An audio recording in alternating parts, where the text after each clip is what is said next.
Have you ever wondered about the origins and unique ingredients in tartar sauce? Let's dive into its history and recipe. Tartar sauce, also known as tartar sauce in the UK, is a mayonnaise-based condiment that originated in France. It's typically mixed with chopped pickles and capers for flavor. The traditional recipe includes not just any pickles, but specifically cornichons, or gherkins. These small cucumbers give the sauce a unique tangy flavor. Soft herbs such as tarragon, dill, parsley, and chives are also key components of tartar sauce. These herbs add a fresh note that complements the pickled flavors. Making tartar sauce is simple. Mix your ingredients in a bowl and refrigerate for at least 30 minutes.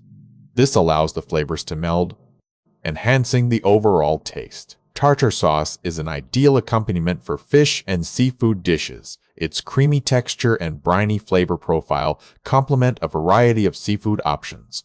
Homemade tartar sauce can be adjusted with different pickles or relishes for personal preference. For instance, dill relish adds a distinctively tangy twist. So there you have it, the perfect.